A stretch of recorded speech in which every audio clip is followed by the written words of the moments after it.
Assalamualaikum warahmatullahi wabarakatuh. Perkenalkan, saya Astri Wening Perwitasari. Saya adalah dosen di Prodi Manajemen Universitas Internasional Semen Indonesia. Pada kesempatan ini, saya akan menyampaikan mata kuliah yang saya ampu dan saya jadikan video pembelajaran pada pengajuan Serdos kali ini.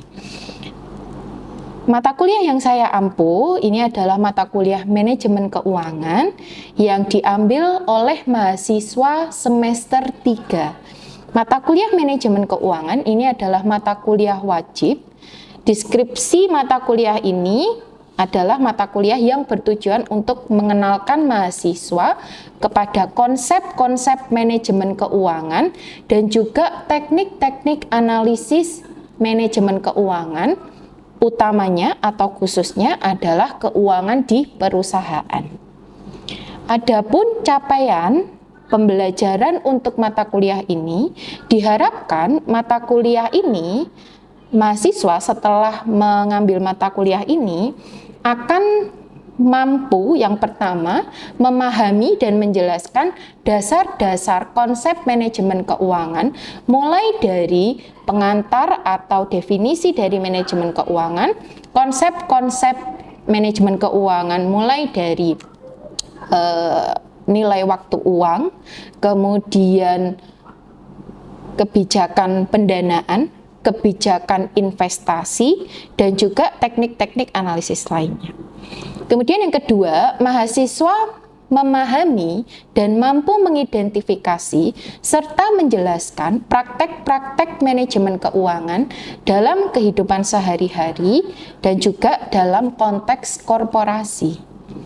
Yang ketiga, mahasiswa mampu membuat atau melakukan analisis yang berhubungan dengan manajemen keuangan, seperti melakukan analisis laporan keuangan, melakukan analisis nilai waktu uang, analisis investasi pada obligasi, saham, kemudian juga kegiatan manajemen keuangan lainnya di dalam sebuah perusahaan. Kemudian yang keempat, mahasiswa mampu mengkomunikasikan pemahaman berdasarkan analisis yang telah dilakukan pada topik-topik sebelumnya. Kemudian, mahasiswa diharapkan mampu bekerja dalam tim manajemen keuangan yang baik dan juga dalam organisasi. Selain itu, mahasiswa diharapkan mampu mengolah informasi terkini terkait dengan perkembangan manajemen keuangan dalam dunia real. Adapun beberapa pokok bahasan yang akan dibahas untuk 3 SKS mata kuliah ini, yang pertama, overview atau pengenalan dasar terkait dengan manajemen keuangan, teori-teori dasar pada manajemen keuangan. Kemudian yang kedua ada time value of money atau nilai waktu uang. Kemudian ada laporan keuangan dan analisis laporan keuangan. Kemudian ada pasar dan juga institusi keuangan. Yang kelima ada tingkat bunga dan juga pasar keuangan. Kemudian yang keenam ada obligasi dan penilaian atau valuasinya. Yang ketujuh ada risiko dan return. Kemudian yang kedelapan ada saham dan valuasinya. Yang kesembilan ada biaya modal. Yang kesepuluh ada penganggaran modal atau capital budgeting. Kemudian yang ke-11 ada estimasi aliran kas dan juga risiko keuangan. Yang ke-12 ada derivatif. Dalam memberikan mata kuliah ini kepada mahasiswa, saya menggunakan metode DIA atau Delivery, Interaction, dan Assessment. Pendekatan ini digunakan untuk memberikan pengarahan kepada mahasiswa terkait dengan mata kuliah ini, kemudian memberikan interaksi terhadap case atau kasus-kasus yang ada di mata kuliah ini, dan juga melakukan assessment atau melakukan evaluasi atas proses pembelajaran. Baik, Assalamualaikum warahmatullahi wabarakatuh. Oke, selamat datang kembali di perkuliahan kita pada mata kuliah Manajemen Keuangan. Hari ini kita akan memasuki minggu ke-6 dengan materi tentang obligasi dan valuasinya. Tapi sebelum kita mulai perkuliahan hari ini, kita berdoa dulu ya, sesuai agama dan keyakinan masing-masing. Berdoa, dipersilahkan.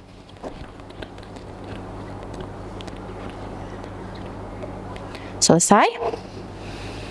Oke, materi tentang obligasi dan valuasinya ini adalah materi di manajemen keuangan yang kalau kita ingat-ingat kembali, ini masih ada kaitannya dengan materi di pertemuan pertama. Di pertemuan pertama kemarin kita belajar tentang apa sih manajemen keuangan gitu ya. Kemudian saya sedikit memperkenalkan dua tugas utama manajer keuangan. Nah, dua tugas utamanya terkait dengan, karena kita manajer, berarti produk kita adalah melakukan pengambilan keputusan. Sip. Nah, keputusan di keuangan ada dua keputusan yang penting. Yang pertama, ada yang tahu keputusan apa? Kemarin sudah?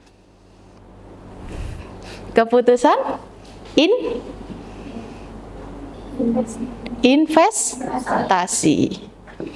Keputusan investasi ini kita akan menentukan perusahaan itu harus beli aset apa saja supaya bisa memberikan keuntungan bagi perusahaan itu sendiri. Gitu ya. Jadi misalkan saya mau investasi di bahan baku supaya saya bisa produksi lebih banyak. Atau saya mau beli investasi atau beli aset real. Misalkan saya beli ini aja deh mesin supaya membantu proses produksi. Itu juga investasi. Cuman kan bentuk investasinya macam-macam. Yang kedua, keputusan selain investasi, keputusan apa?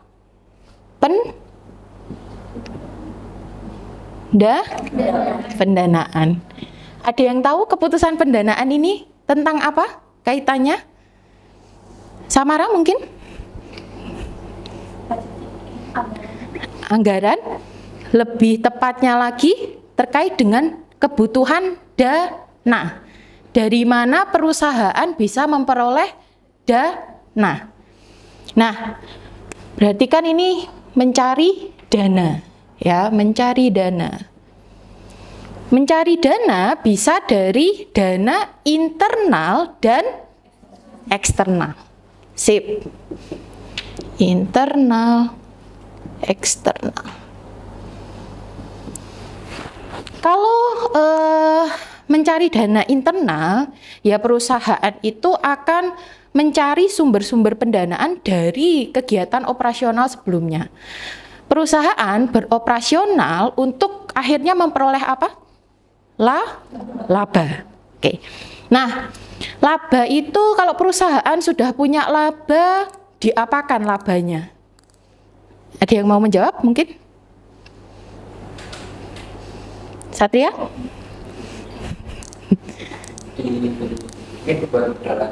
Betul. Untuk modal lagi. Dengan cara apa? Biasanya laba ini disisihkan. Jadi ini dari laba. Laba yang disisihkan namanya adalah laba ditahan. Ya. Kalau laba yang nggak disisihkan, dibagikan kepada, betul, kepada para pemegang saham. Namanya apa kalau laba yang dibagikan? Sip. Yang semangat dong jawabnya ya. Dibagikan atau dividen. Nah, masalahnya kadang dalam beroperasional perusahaan itu nggak sepenuhnya memperoleh laba yang tinggi yang bisa digunakan untuk menjadi laba ditahan untuk operasional lagi atau untuk kebutuhan modal lagi atau bahkan untuk dibagikan. Kadang ada perusahaan yang memang mereka itu ya karena operasionalnya nggak bagus, nggak punya laba, mereka akhirnya nggak bisa membagikan dan nggak punya sisa untuk perusahaan itu sendiri. Padahal kadang mereka butuh dana. Maka apa yang harus dilakukan? Otomatis mereka mencari pendanaan eksternal. Nah, pendanaan eksternal bagi perusahaan ini bisa dari mana saja? Betul. Investor ini memberikan dana ke perusahaan dalam bentuk apa?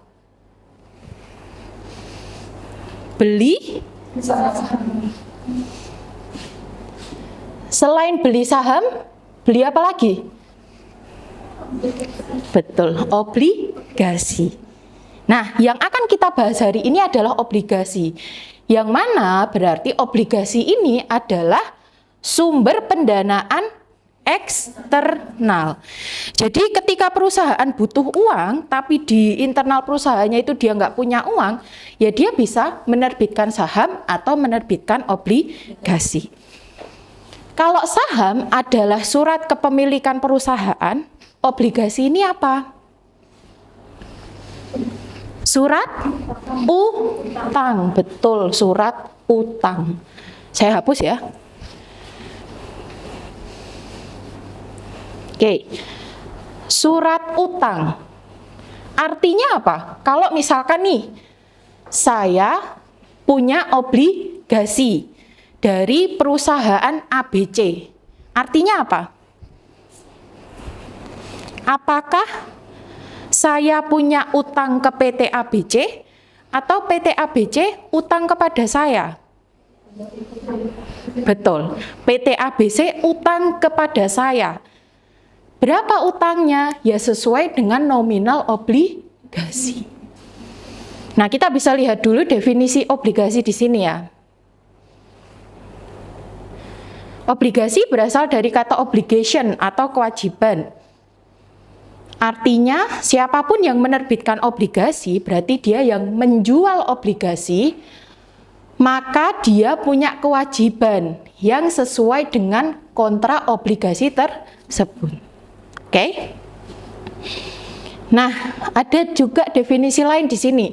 Obligasi artinya surat berharga, efek, atau sekuritas yang memuat janji untuk memberikan pembayaran. Ya, menurut jadwal yang telah ditetapkan. Berarti artinya adalah ketika perusahaan menerbitkan obligasi, ya dia harus membayar obligasi tersebut sesuai jadwal dari obligasi. Ya. Nah, ini yang tadi kita bahas ya. Obligasi dikeluarkan sebagai surat bukti utang, dilandasi dengan motivasi mengumpulkan dana karena perusahaan butuh dana atau yang kita kenal dengan kebijakan atau keputusan pendanaan atau funding atau financing. Oke? Ada beberapa jenis obligasi. Ada obligasi pemerintah, obligasi perusahaan, dan obligasi pemerintah daerah. Ini adalah jenis obligasi berdasarkan issuer.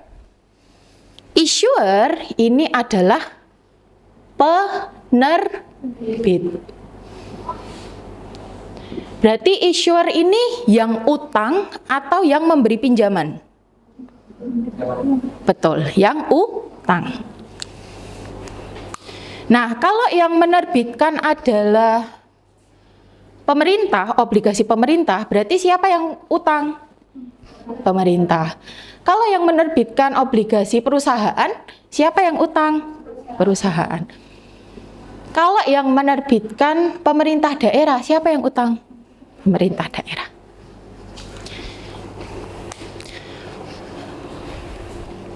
Oke.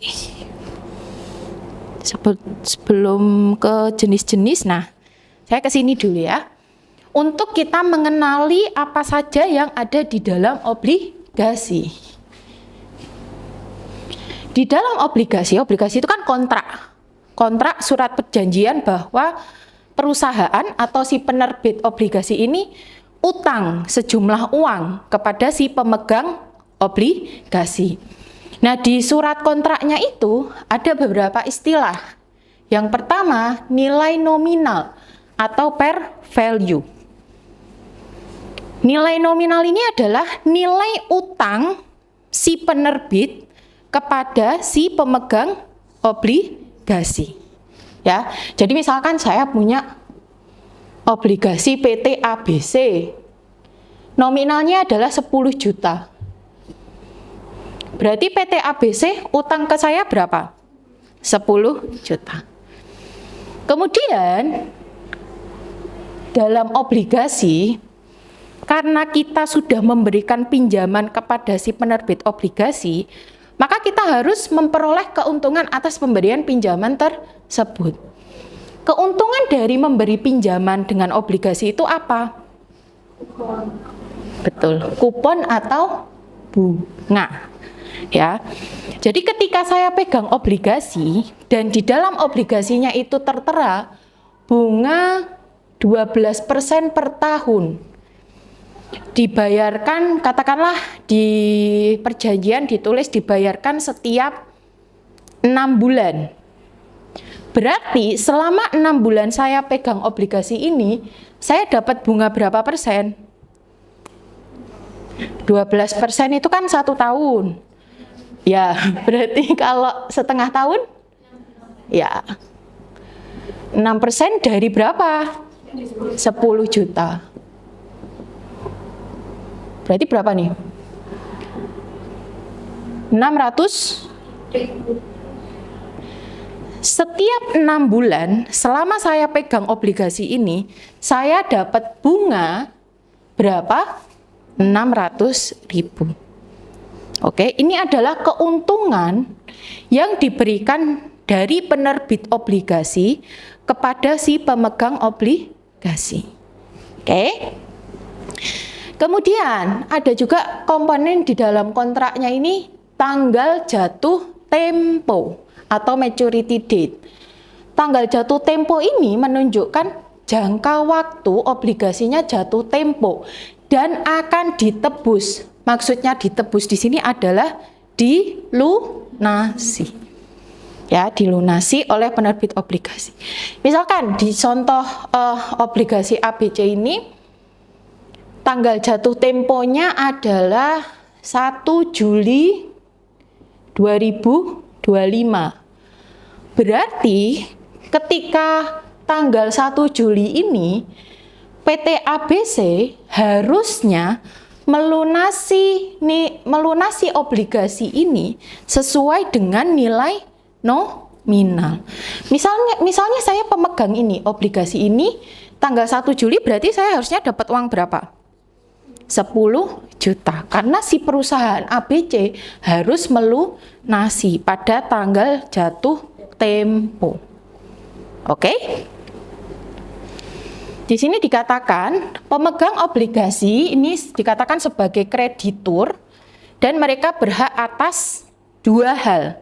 Mereka berhak atas pengembalian nilai pokok atau pengembalian dari sesuai nilai nominal dan juga mereka dapat apa lagi? Bunga atau kupon. Nah, sifat bunga kupon ini atau bunga ini harus dibayarkan walaupun perusahaan ini dalam kondisi rugi. Kalau dividen, kalau perusahaan rugi, perusahaan harus bayar dividen enggak? Tidak, ya.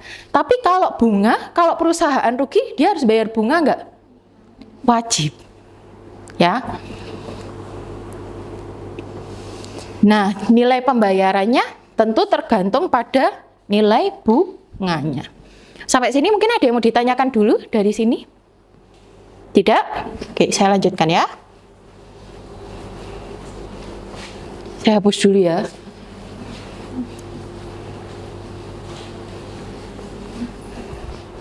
Kita kembali ke jenis-jenis obligasi. Kalau tadi ada obligasi berdasarkan issuer atau penerbitnya, ini ada obligasi berdasarkan waktu jatuh tempo. Ada obligasi jangka pendek. Kalau jangka pendek ya berarti dia harus lunas dalam jangka waktu kurang dari atau sama dengan 1 tahun. Ya, kalau jangka panjang biasanya periode penyelesaiannya atau periode pelunasannya bisa lebih dari 1 tahun. Bahkan mungkin belasan tahun atau puluhan tahun. Kemudian berdasarkan bunganya atau kuponnya. Ada obligasi dengan bunga tetap yang berarti nilai bunganya itu sudah ditentukan di awal dan tidak berubah-ubah. Jadi misalkan contoh lagi tadi ini 12%, ya dari terus ini katakanlah 5 tahun gitu ya. PT ABC 10 juta. Nah, katakan 5 tahun. Terus fix nih 12%. Ya dari tahun ke-1 0 sampai tahun ke-5, maka setiap tahun kita akan dapat 12% terus sampai selesai. Oke? Kalau yang kedua, obligasi dengan floating rate atau bunga mengambang, yang berarti bunganya ini tidak fix, tidak ditetapkan 12% terus, itu tidak. Tapi ada formulanya. Dan dia akan berpatokan pada satu sumber tertentu. Misalnya, obligasi dengan bunga berpatokan pada BI rate. Dengan formula BI rate plus 3%. Nah, katakanlah ketika BI rate ini ditentukan 10% oleh Bank Indonesia, maka bunga obligasi berapa? 10 plus 3 atau 13%. Ya. Maka dia akan bergantung pada nilai dari BI rate. Kemudian ada obligasi tanpa bunga atau zero coupon bond. Berarti kalau zero coupon bond, dia tidak memberikan bunga kepada pemegang obligasi. Tapi biasanya harga jualnya itu lebih rendah dari nilai nominal. Jadi misalkan nilai nominalnya 10 juta, tapi nanti dijualnya itu cuma 7 juta atau 8 juta. Kan masih untung tuh. Kita beli di 7 juta, nanti ketika dilunasi senilai 10 juta. Oke, sampai sini dulu. Silahkan, ada yang mau bertanya? Ya, silakan, Irdina. Kenapa sih obligasi yang jatuh temponya itu masih lama lebih gampang peniaganya saat suku bunganya itu naik? Oke, sip. Pertanyaan yang bagus dan membutuhkan pemikiran yang agak ribet ya. Jadi, semakin panjang jangka waktu atau periode obligasi atau waktu jatuh tempo, kan tadi contohnya 5 tahun nih. Semakin panjang jangka waktu ini, maka risiko obligasi itu akan semakin tinggi. Kenapa? Karena semakin panjang periode waktu ini berjalan, dia akan terpapar dengan risiko perubahan suku bunga. Nah, obligasi ini sensitif terhadap perubahan suku bunga. Misalkan ketika di pasar, di bank biasa, bukan obligasi, obligasinya itu bunganya itu, jadi ketika semakin lama jangka waktu, suku bunga itu kan pasti berubah-ubah, ya kan? Nah, ketika dia berubah-ubah, maka si bunga obligasi yang tetap ini, dia akan terpapar atau terpengaruh dengan suku bunga di pasar. Jadi misalkan nih, kita sudah fix bunganya 12%. Suku bunga di pasar katakanlah sama, 12%. Maka kan kita mau milih obligasi atau investasi di pasar, sama saja keuntungannya. Tapi ketika suku bunga ini berubah, misalkan dia jadi 15%. Anda milih investasi di obligasi atau di aset di pasar? aset di pasar. Kenapa? Karena ya tingkat returnnya lebih tinggi. Maka harga obligasi ini akan turun. Ya. Sedangkan kebalikannya, ketika suku bunga di pasar ini turun, misalkan dia cuma 8%. Anda milih obligasi atau investasi di pasar? Obligasi. Berarti kan banyak orang pengen beli obligasi. Harganya jadi naik atau turun? Naik. Begitu ya. Oke? Baik, kita akhiri dulu untuk pertemuan kita tentang obligasi hari ini. Terima kasih untuk atensi teman-teman. Jangan lupa nanti kalau di slide ini ada latihannya, tolong dikerjakan, kemudian kita akan bahas bersama di lain waktu. Saya akhiri, wassalamualaikum warahmatullahi wabarakatuh.